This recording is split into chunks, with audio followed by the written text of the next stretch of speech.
Welcome to the Growing Your Business podcast. I'm Rebecca Merker, a handmade jewelry artist. And I'm Jackie Chaplin, a crochet business owner and YouTuber. Today we're going to talk about SEO, otherwise known as search engine optimization, and how it affects your business. So no matter what platform you're selling on, or even what platform you're posting any sort of content on, you should have a basic grasp of what SEO is and what it means, even if you're not super great at selecting the keywords. So basically, put into like the most basic of terms, SEO is how a customer is going to find you, what they're going to type into the search box to land on your page or your content or your stuff. It's using the right combination of words in search like Google or Yahoo or Bing or similar platforms. Even on Facebook or Instagram, they have their own search functions as well. Using that right combination in order to find the best results, and hopefully you want those best results to lead to you. Think of it this way: if you were looking for a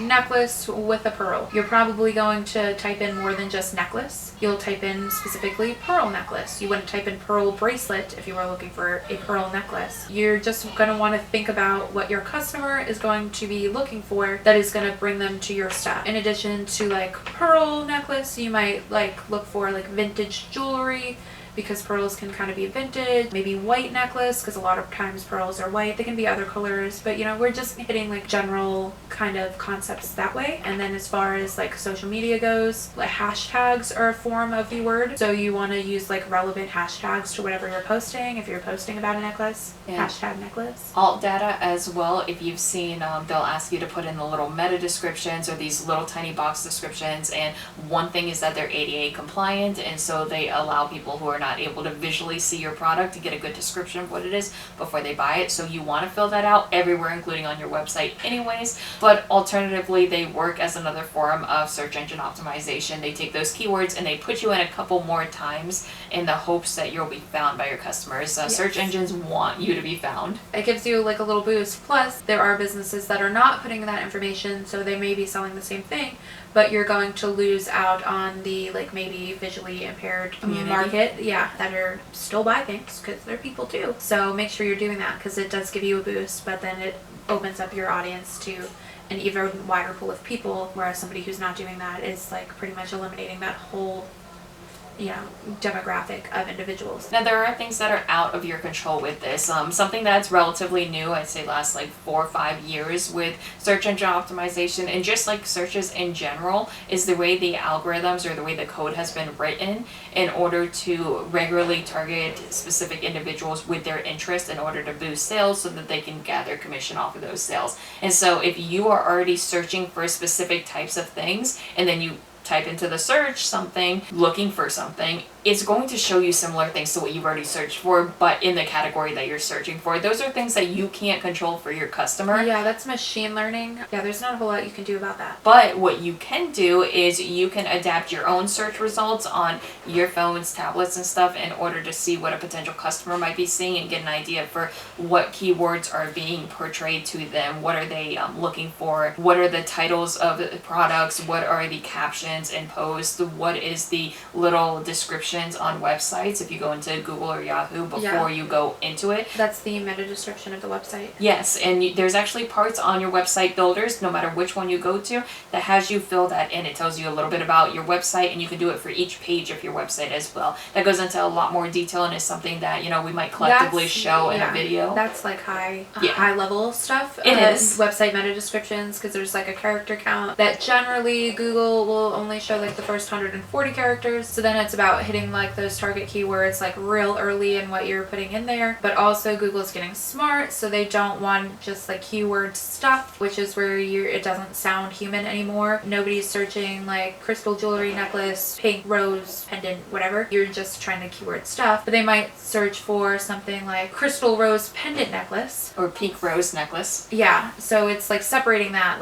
This is a listing for a pink rose necklace. The pendant is crystal. Writing it like that instead of just like stuffing it in. A good way of kind of figuring that out is, how do you already right now, without having your business or barely being in your business, how do you search for things? What do you put in words? What context are you using? What sentence structure are you using? Plug your stuff in that form and see what pops up, and then see how other people might be using SEO in their platforms or on their pages. There's absolutely no shame in going around and looking at other people's pages and seeing how they format something and determining whether or not that fits in your brand. You'd never think to describe something in like the way somebody else is, but it does still apply. But it's all about you're selling to humans, so putting like a human touch on it and not just doing it for the sake of like the computer to like boost you higher, because now Google's getting really smart about like weeding through that kind of stuff because of like spun content and like AI generated content. So write it yourself and just think of how like your customer might search for it and how you would search for it. And like you said, a lot of ways you can test it out is like literally type those keywords in, and if something comes up that's similar to your product, then that's probably a decent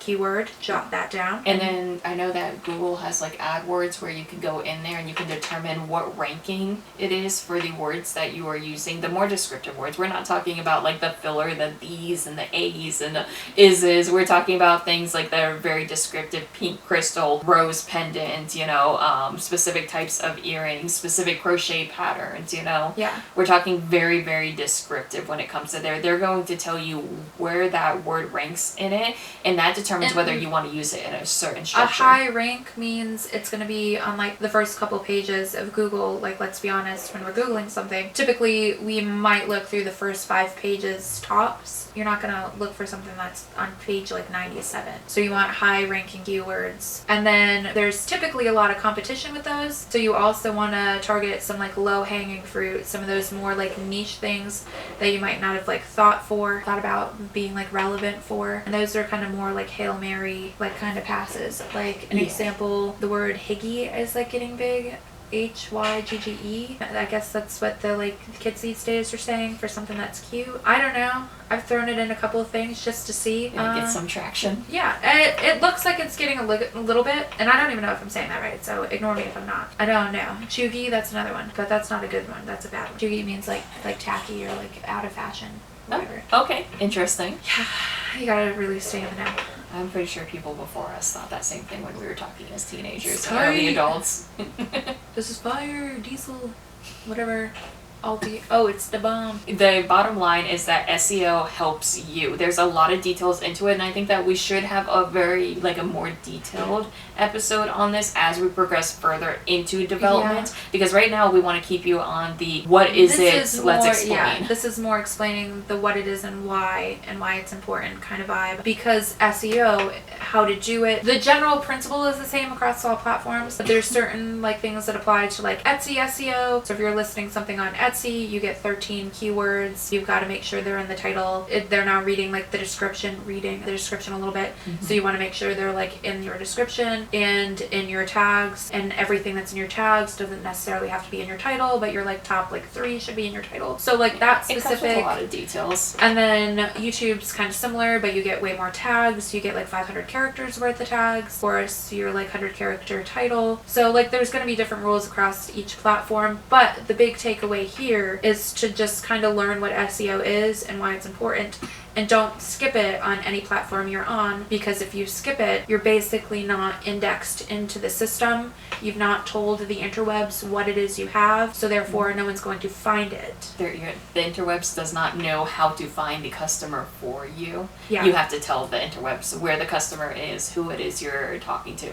SEO words can be both very descriptive and very vague. So we've talked about describing your product. Describe your customer too. Does your customer travel? Is your customer looking for something in the United States? Are they looking for something in a specific area of the state you live or the country that you live in? Or like a gift for her. That's a very generic one. But like if your thing is a gift for her, like jewelry would be, you can put like gift for her, Mother's Day gift for a new mom, holidays. That kind of thing. But those, because they are more broad, shouldn't be all of your keywords. You're going to want to do specifically your product first, then your like demographic, then your like Hail Mary pass. That's like kind of the tier of of like the Hail Marys are really the filler ins. If you've run into like you have more keyword options than you have keywords to put in, and so you'll put gift for her in there. That's going to happen a lot when you're beginning because it's really hard to target exactly what you want to say. And even as somebody who's gone through it and done it for quite a while, sometimes you still throw in those just to see if you can get in the bunches. Sometimes you'll find like words that have fallen kind of like down below, like people aren't using them as often, especially like with hashtags. cottagecore was big, but now cottagecore is like a little more on the wayside. But people still search for and followed people in that hashtag or followed the hashtag on things like Instagram. You can follow hashtags. And so say it went out of style last year, so nobody's using it, and you use it, guess who's going to be on the front of that page? Yeah, I guess that's true. But it is also kind of important to stay like relevant. So like, you don't want to use all outdated. You can leave some of that, but also just kind of weigh if there's like a better option. If that's went out of style, but you see something else is coming in that's in style that like applies to your piece, you know, maybe pop that out. A rule for Etsy, since we mentioned Etsy, never ever ever ever ever ever ever touch a listing that's selling. Don't change the title, don't change the tags, don't change the description. You can swap out pictures, but if it's selling on Etsy, a good rule of thumb, don't touch it, because you could break it and goodbye sales. It's already doing something good. Your website's a little bit more flexible, but I think the same rules would apply. I know with Shopify specifically, it does have an area for you to add your hashtags in. It has an area for specific keywords, and it allows you to create the function for search within your own website as well as on Google. So not only would you be putting these words into search Google, you would also have these words in to search your website. So if somebody hits the search function up there, they're going towards that product. They're headed in that direction. Hopefully that all makes sense. I know like a lot of people who are just getting into selling online are like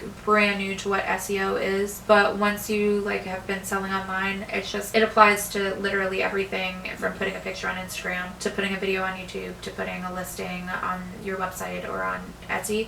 So it becomes like so second nature. It gets easier as you do it, honestly. Yeah.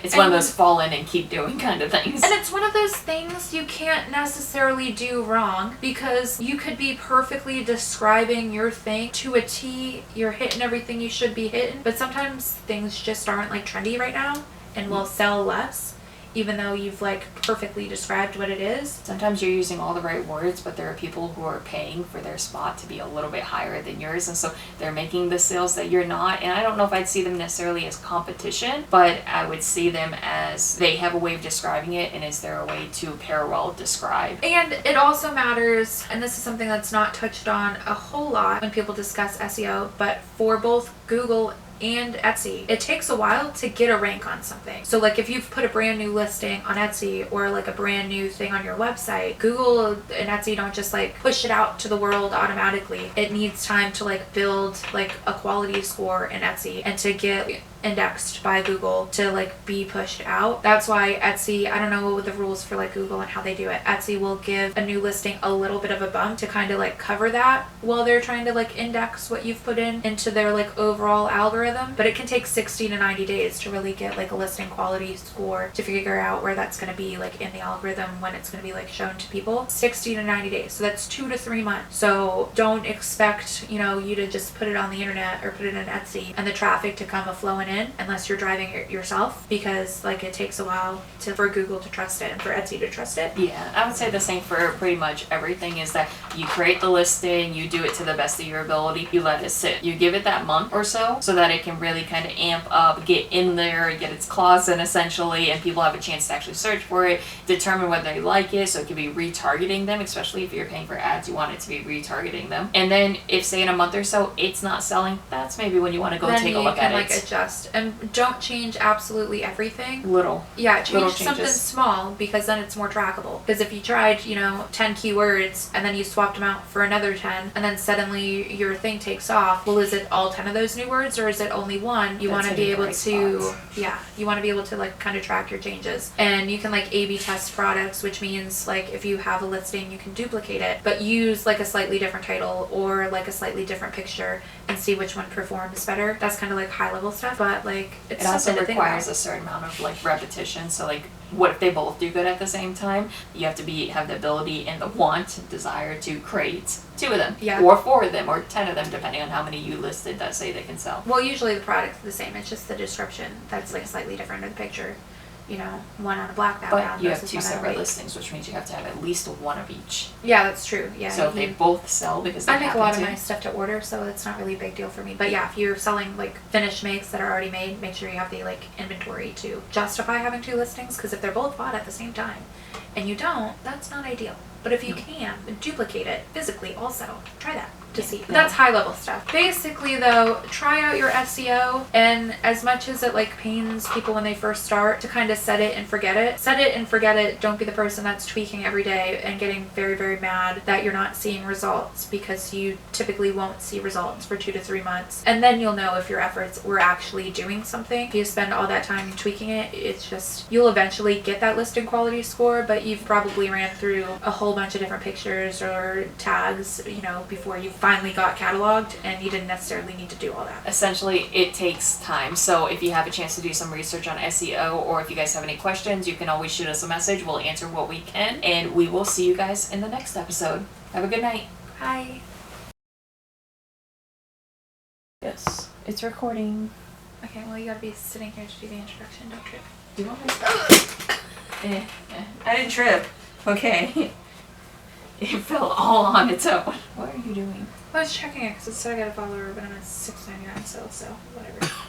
Rude. Okay. All right, we're ready.